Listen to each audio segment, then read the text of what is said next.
Welcome back. And once again, I appreciate all the comments and questions that were posted on last week's video. And this week, we have a question from Stuffed Chicken. Great name. All right, it says, Stuffed Chicken says, I tend to practice self-kindness only when I'm in panic mode. The thing that really gives me pressure to sleep are the responsibilities I have towards the people close to me. How do I deal with this, aside from self-kindness? Well, two things. Number one, Stuffed Chicken, awesome name, right? Number two, there really isn't anything we can do to change the responsibilities that we have. But there is something that we can do, which is change how we look at these responsibilities, right? What I mean by that is I remember when I was struggling with insomnia, and I look back maybe a couple of years back, and I would think about what would I think about at nights, at the end of the night. And I remember thinking about all the things that I didn't accomplish, all the things I wasn't able to get done. And that weighed on me very heavily. And oftentimes I would, you hear a lot of people say, had this racing mind, racing thoughts.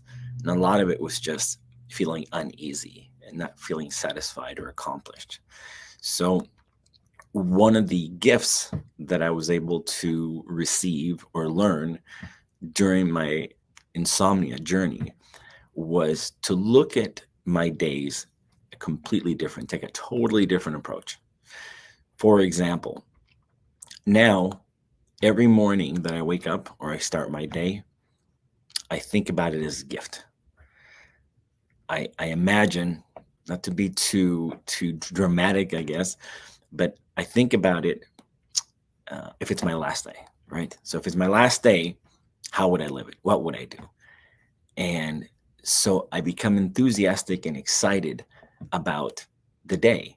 Clearly, I know it's not my last day, but I think about, okay, well, what if it was? What would I do? And so the first thing I do is I see each and every single day as a gift. And so I have the entire day to take care of my responsibilities. And then in between, there's other things I can probably do. So, for example, if we look at things that we have to do, right? I have to take my son to water polo. I have to take my oldest daughter to work. I have to take my middle daughter to go grocery shopping and pick up things that she needs. Then the day can feel very heavy because I felt like there was just things that I had to do. And if there's more added to that list, obviously more than just a few things, but let's say have to go to work, have to make dinner. Oh, by the way, for example, one thing that I'm assigned to as the husband slash father is I have to cook all the meat that comes in, right? Steaks, burgers, and I even have to, well, again, we're just temporarily using this terminology, have to even heat up the hot dogs.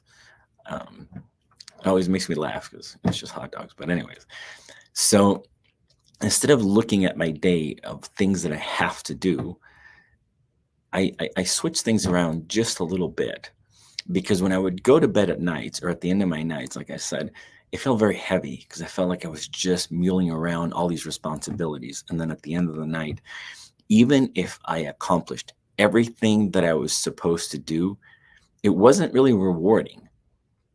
If at best I felt like accomplished, but that was it. So that was the top of my how I felt during the day when I accomplished everything I was supposed to do. But when I started looking at my day as a gift and no longer as a have to and more as a get to, it really changed my perspective. So, for example, going back to some of the list of things that I mentioned, I get to take my son to water polo. I get to spend time with him one-on-one. I get to check in on his day. It's a pretty special time for me. I enjoy it. When school starts back up again, I get to take him to school every day. That's our one-on-one time. And I love it and I look forward to it. I get to take my middle daughter to the grocery store. She has a more particular diet. And so we get to once again spend time together. And I get to be a support for her. My oldest daughter, I get to take her to work. Again, time I have with her one-on-one. It's wonderful. And when it comes to barbecuing or grilling the meat, I get to do that for my family, and my family loves it. It's wonderful.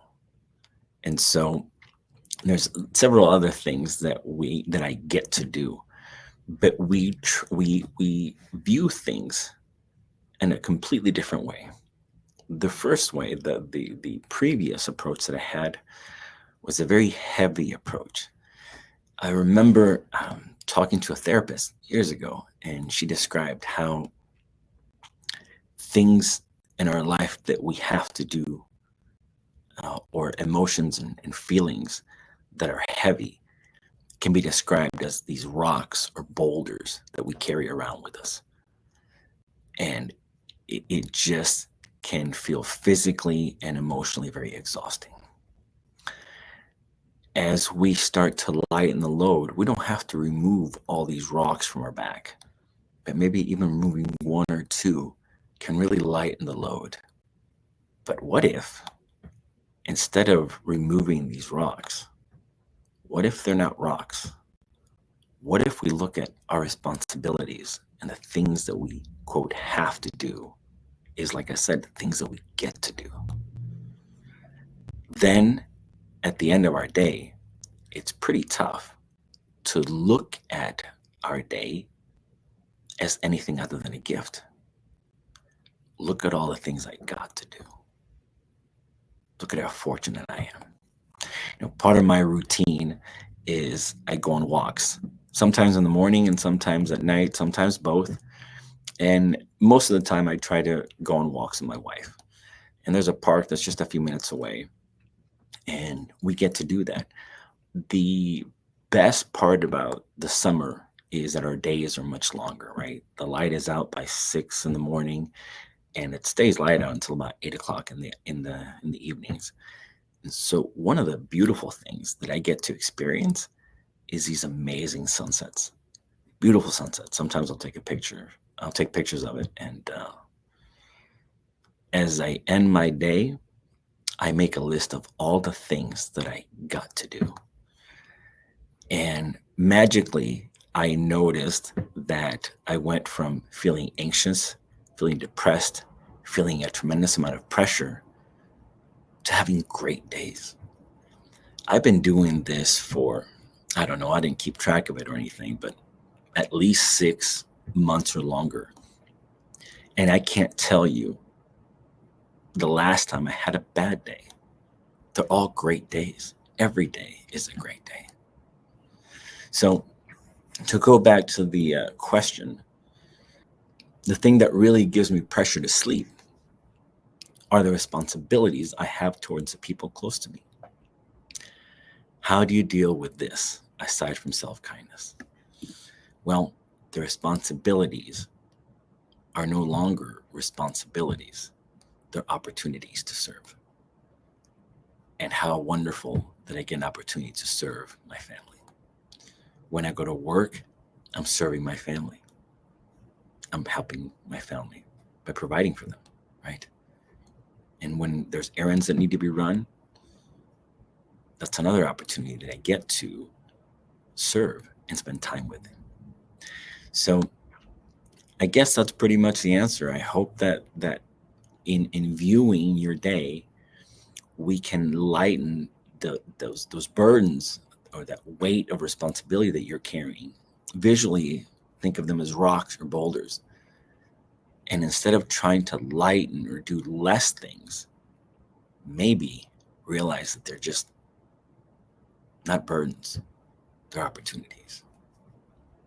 So that is all for this week. I hope this has been helpful to you. And again, I want to thank you all for your support. I greatly appreciate it. I want to remind you once again that this journey of insomnia can be a difficult one. But if we look at it as an opportunity, even during those very difficult days, because I remember them very vividly, but if we can learn from those and change when we come out of the fog, when things start to improve, not only is it going to help our sleep, but it's going to truly impact our quality of life. I'm so grateful to this program. I'm so grateful to Daniel for what he teaches, because it has truly been life-changing for me. I hope this does the same thing for you as well. Until then, take care of yourselves, be patient, be kind with yourselves. That is all for this week. Thank you for joining me. Take care. Hi there, it's me, Coach Daniel. I hope you found a lot of value in the video you just watched. And if you're looking for a bit more personalized support on your insomnia recovery journey, then head over to thesleepcrystal.com. I think it is the #1 resource for insomnia sufferers worldwide. And there you will find free programs as well as paid programs with certified sleep coaches.